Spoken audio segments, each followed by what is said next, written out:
Buenos días, querido hermano, querida hermana. Quiero compartir contigo hoy una reflexión espiritual, ¿no? De la vida espiritual.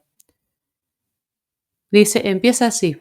Vamos a leer y vamos a ir comentando a la medida que vamos leyendo esta pequeña reflexión. Hace 2000 años, un hombre formuló esta pregunta a un grupo de amigos, en Marcos 8:27. ¿Quién decís que soy yo, no? ¿Quién decís que soy yo? Nos pregunta Cristo a cada uno de nosotros. Y la historia no ha terminado aún de responderla. El que preguntaba era simplemente un aldeano que hablaba a un grupo de pescadores. Nada hacía sospechar que se tratara de alguien importante. Vestía pobremente. Él y los que lo rodeaban eran gente sin cultura, sin lo que el mundo llama cultura. No poseían títulos ni apoyos, no tenían dinero, ni posibilidades de adquirirlo. No contaban con armas ni con poder alguno. Eran todos ellos jóvenes, poco más que unos muchachos, y dos de ellos, uno precisamente el que hacía la pregunta, morirían antes de 2 años con las más violentas de las muertes. Todos los demás acabarían no mucho después en la cruz o bajo la espada. Eran ya desde el principio y lo serían siempre odiados por los poderosos. Pero tampoco los pobres terminaban de entender lo que aquel hombre y sus 12 amigos predicaban. Era efectivamente un incomprendido. Los violentos lo encontraban débil y manso. Los custodios del orden lo juzgaban violento y peligroso. Los cultos lo despreciaban y lo temían. Los poderosos se reían de su locura. Había dedicado toda su vida a Dios, pero los ministros oficiales de la religión de su pueblo lo veían como un blasfemo y un enemigo del cielo. Eran ciertamente muchos los que le seguían por los caminos cuando predicaba, pero a la mayor parte les interesaban más los gestos asombrosos que hacía o el pan que les repartía que todas las palabras que salían de sus labios.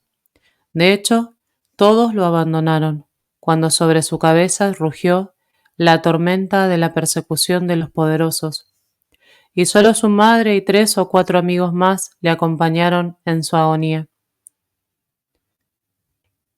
La tarde de aquel viernes, cuando la losa de un sepulcro prestado se cerró sobre su cuerpo, nadie habría dado un céntimo por su memoria, nadie habría podido sospechar que su recuerdo perduraría aún en algún sitio, fuera del corazón de aquella pobre mujer, su madre, que probablemente se hundiría en el silencio del olvido, de la noche y de la soledad. Y sin embargo, 20 siglos después, la historia sigue girando en torno a aquel hombre. Hasta aquí, y luego seguimos un poquito más. Quisiera reflexionar 2 o 3 cositas, ¿no? Jesús, ese hombre Dios, obviamente nosotros creemos por fe y sabemos que es así, que es verdaderamente Dios, verdaderamente hombre, ¿no? Verdaderamente divino y verdaderamente humano. Ese Dios hecho hombre que vino a este mundo de una manera humilde, sencilla, ¿no? Vistiéndose como los pobres, siendo pobre con nosotros, siendo manso con su pueblo, ¿no? Pasando desapercibido prácticamente, ¿no? Para los que eran violentos, como dice aquí en este escrito, lo encontraban débil y manso, ¿no? En cambio, los custodios del orden lo juzgaban violento y peligroso, ¿no? Los cultos lo despreciaban y le temían. Los poderosos se reían, ¿no? Jesús fue tratado como un loco realmente, ¿no? Jesús fue tratado como un loco. Todos lo abandonan, ¿no? En el momento de la cruz. Muchos lo seguían solamente por sus prodigios y milagros, ¿no? Pero no porque realmente lo amaran. Entonces la pregunta es, ¿quién es Jesús para mí, no? ¿Quién es Jesús para ti? ¿Quién es Jesús para mí? Como dice esa famosa frase, ¿no? De los grandes místicos, no hay que amar los consuelos de Dios o no hay que buscar los consuelos de Dios, sino al Dios de los consuelos. ¿Jesús es ese Dios a quien tú amas por quién es Él? ¿Porque lo amas a Él y no sus milagros y no sus prodigios? Podríamos preguntarnos, ¿a qué Jesús estás siguiendo? ¿A qué Jesús estás siguiendo? ¿Al Jesús manso y humilde que te enseña a perdonar, que te enseña a mirar con esa mirada de compasión? ¿O estás siguiendo a un Jesús, tal vez, ¿no? Un Jesús que va a hacer justicia por mano propia, ¿no? Ese Jesús que con los mercaderes del templo saca un látigo, ¿no? Que fue la única vez donde Jesús mostró ese celo, ¿no? Tal vez ese enojo, entre comillas, por las cosas de su padre, manifestándolo de esa manera. Pero, ¿qué Jesús estamos siguiendo? ¿A qué Jesús estamos amando? ¿Con qué Jesús nos estamos encontrando? ¿Con quien realmente es el Señor? ¿O con uno que yo me fabrico, con uno que yo intento entender, intento creer que es así, ¿no? ¿Qué imagen tengo de Dios en mi corazón? Y si tal vez esa imagen que tengo no es la correcta, pedirle al Espíritu Santo que limpie, que purifique la mirada, para que realmente pueda ver a Jesús como quien es, no como lo que yo creo que es. Un Dios justiciero, un Dios vengativo, o un Dios amoroso, un Dios amor, un Dios misericordia. Y más pruebas imposible, porque en la cruz está la mayor prueba de su amor. ¿Y cuántas veces te ha perdonado? ¿Cuántas veces el Señor te ha perdonado? Mi pregunta es, si Él te ha perdonado tantas veces y te seguirá perdonando hasta el final de tu vida, a ti y a mí, ¿no? ¿Por qué nosotros no pedirle a Él esa gracia de tener un corazón como el suyo? Si yo también soy fruto del perdón y de la misericordia de Dios, ¿por qué no poder tener ese mismo corazón? Porque al final Cristo es lo que me pide en el Evangelio. Sean perfectos como mi Padre es perfecto. Y en San Lucas nos va a decir, sean misericordiosos, ¿no? Como mi Padre es misericordioso. ¿Cuál es la clave para entender a Jesús? ¿Cuál es la clave? ¿Cuál es la palabra? La palabra es misericordia. La palabra para entender a Cristo es la palabra misericordia. La palabra para entender el Evangelio es la palabra misericordia, porque el Evangelio fue escrito en esa palabra misericordia, fue atravesado por la palabra misericordia, porque la venida de Cristo a este mundo es por esa palabra, que todo lo transforma y que todo lo renueva. Y porque la misericordia de Dios es la que al final de cuentas transforma tu vida, es la que atraviesa tu vida, porque tú y yo somos fruto, producto del perdón de un Padre que no nos ha negado nada, ni siquiera a su Hijo único.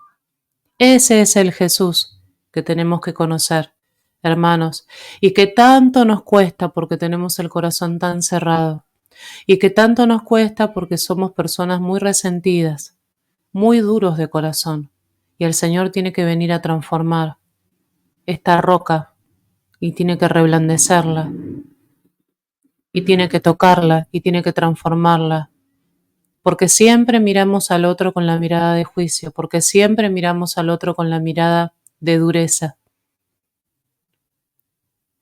Y creo que yo sí tengo la percepción correcta de quién es el otro. ¿De verdad tú crees que tienes la percepción, correcta para saber lo que hay en el corazón del otro? ¿De verdad tú crees que tú puedes leer lo que hay dentro del corazón del otro? ¿Tú puedes leer lo que hay en el corazón de tu hermano? Porque cuando hacen eso contigo, a ti te duele y a ti te hiere, ¿no? ¿Verdad? Y sin embargo, 20 siglos después, la historia sigue girando en torno a aquel hombre, dice la reflexión de Martín Descalzo, un gran escritor católico, ¿no? Un sacerdote, la verdad que un gran sacerdote que tiene unos escritos muy hermosos. Los historiadores, aún los más opuestos a él, siguen diciendo que tal hecho, tal batalla ocurrió tantos o cuantos años antes o después de él. Media humanidad, cuando se pregunta por sus creencias, sigue usando su nombre para denominarse. 2000 años después de su vida y su muerte, se siguen escribiendo cada año, más de 20.000 volúmenes sobre su persona y doctrina. Su historia ha servido como inspiración para que al menos la mitad de todo el arte que ha producido el mundo desde que él vino a la Tierra. Y cada año decenas de miles de hombres y mujeres dejan todo, sus familias, sus costumbres, tal vez hasta su patria para seguirlo, como aquellos 12 primeros amigos. ¿Quién? ¿Quién es este hombre por quien tantos han muerto, a quien tantos han amado hasta la locura y en cuyo nombre se han hecho también tantas violencias? Desde hace 2000 años su nombre ha estado en boca de millones de agonizantes como una esperanza y de millares de mártires como un orgullo. ¿Cuántos han sido encarcelados y atormentados? ¿Cuántos han muerto solo por proclamarse seguidores suyos? Y también, ¿cuántos han sido obligados a creer en él con riesgo de sus vidas? ¿Cuántos tiranos han levantado su nombre como una bandera para justificar sus intereses o sus dogmas personales? También Jesús ha sido instrumentalizado para el mal, ¿no? Su doctrina paradójicamente inflamó el corazón de los santos y las hogueras de la Inquisición. Discípulos suyos se han inflamado los misioneros que cruzaron el mundo solo para anunciar su nombre, y discípulos suyos nos atrevemos a llamarnos quienes por fin hemos sabido compaginar su amor con el dinero. ¿Quién es pues este personaje que parece llamar a la entrega total o al odio frontal? ¿Quién es este personaje que cruza de medio a medio la historia como una espada ardiente y cuyo nombre o cuya falsificación produce frutos tan opuestos de amor o de sangre, de locura magnífica o de vulgaridad? ¿Quién es y qué hacemos y qué hemos hecho de él? ¿Cómo hemos usado o traicionado su voz? ¿Qué jugo Qué juego misterioso, qué jugo misterioso maldito hemos sacado de sus palabras. ¿Es fuego o es opio? ¿Es bálsamo que cura? ¿Espada que hiere o morfina que adormila? ¿Quién es? ¿Quién es?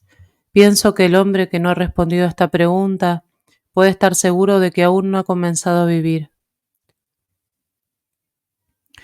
Gandhi escribió una vez: yo digo a los hindúes que su vida será imperfecta si no estudian respetuosamente la vida de Jesús.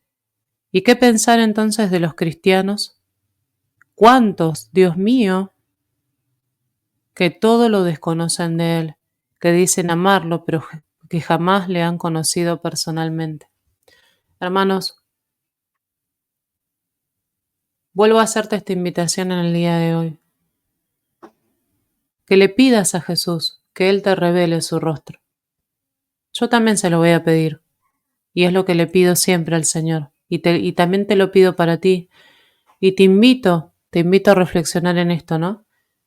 ¿Cuál es el verdadero rostro de Cristo que tú conoces? ¿Cuál es el rostro que tú conoces o qué dices saber de Jesús? ¿Quién dices que soy yo? ¿Quién dicen que soy yo? ¿Quién te pregunta, que soy yo? ¿Quién dices tú que es Jesús? ¿Quién es el Señor para ti? ¿Quién es? Pregúntate.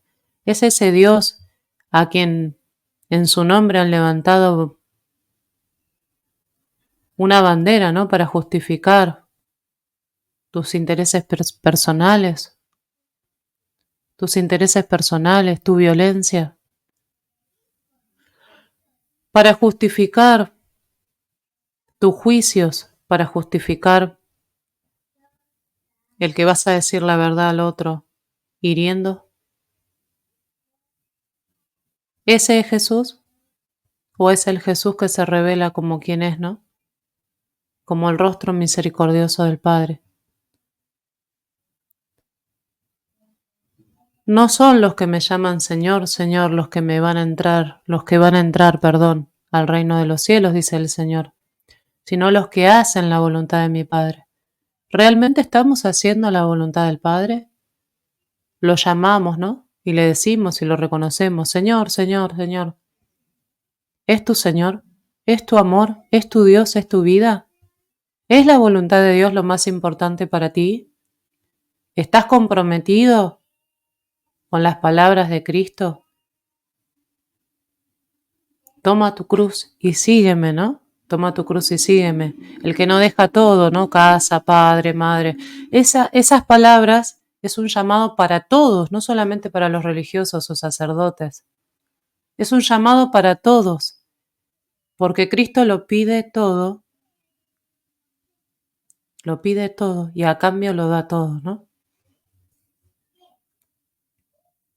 Conocerle, dice acá, no es una curiosidad, es mucho más que un fenómeno de la cultura, es algo que pone en juego nuestra existencia, porque con Jesús no ocurre como con otros personajes de la historia. Que César pasara el Rubicón o no lo pasara es un hecho de que puede ser verdad o mentira, pero que en nada cambia el sentido de mi vida. Que Carlos V fuera emperador de Alemania o de Rusia, nada tiene que ver con mi salvación como hombre. Que Napoleón muriera derrotado en Elba o que llegara siendo emperador al final,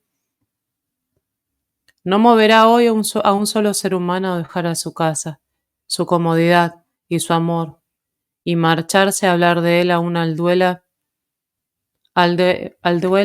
del corazón de África. Pero Jesús no. Jesús exige respuestas absolutas. Jesús exige respuestas absolutas. Él asegura que creyendo en Él, el hombre salva su vida e ignorándole, la pierde. Este hombre se presenta como el camino, como la verdad, como la vida. Por tanto, si esto es verdad, nuestro camino, nuestra vida cambian según sea nuestra respuesta a la pregunta sobre su persona. ¿Y cómo responder sin conocerlo, sin haberse acercado a su historia, sin contemplar los entresijos de su alma, sin haber leído y releído sus palabras? ¿Cómo vas a seguir y cómo vas a responder a Jesús si tú no contemplas, si tú no eres una mujer o un hombre de oración, si tú no te sientas delante del Santísimo Sacramento, delante de Jesús, y para conocerlo, si tú no abres las Sagradas Escrituras y no oras, si tú no contemplas los misterios de la vida de Jesús, no lo vas a conocer porque es el medio que Él nos ha dejado en este momento de la historia, después de que se fue, después de que nos dejó, ¿no? Pero no nos dejó solos porque Él está con nosotros. Nos dejó su Espíritu Santo, nos dejó a su iglesia, nos dejó la Eucaristía. Él está con nosotros, de otra manera, ¿no?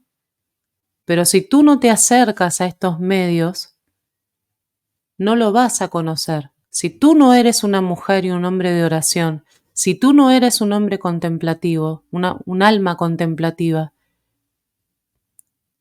si tú no dispones de tu tiempo para conocer a Cristo, no vas a conocer su verdadero rostro, no vas a saber quién es ese rostro que nos revela el amor misericordioso del Padre. Déjate abrazar por Él, déjate mirar, porque cuando tú contemplas a Cristo, tú eres contemplado por Él, tú eres mirado por Él, tú eres abrazado por Él, tú eres transformado por ese misterio que tú estás contemplando. Por eso es necesario que abramos las Sagradas Escrituras, contemplemos el Evangelio de cada día, por ejemplo, o las lecturas de cada día. Contemplemos las maravillas de Dios que nos habla a través de la Biblia, de las Sagradas Escrituras, que nos habla a través de la Iglesia, ¿no? También de lo que nos dice el magisterio, de lo que nos dice la tradición, por supuesto. Seamos personas de oración, sentémonos todos los días un rato a contemplar este misterio de Cristo crucificado y resucitado, de las maravillas que el Señor hizo cuando estuvo entre nosotros y que seguirá haciendo, por supuesto, las seguirá haciendo, las maravillas que el Señor quiere hacer en tu vida, esos milagros que tú lees en las Sagradas Escrituras, los puede hacer hoy en tu vida, si tú lo dejas, si tú dejas que Él te revele su verdadero rostro. Solamente se trata de abrir tu corazón. Solamente se trata de abrirte al gozo, a la paz y a la alegría que te da el Espíritu Santo. A esa paz a la que estamos llamados a experimentar aquellos que queremos seguir de todo corazón a Jesús. Bueno, querido hermano, querida hermana, hoy te dejo esta reflexión, espero que te haya sido de ayuda, que Dios y la Santísima Virgen, nuestra Madre, te bendigan de una manera muy especial en este día.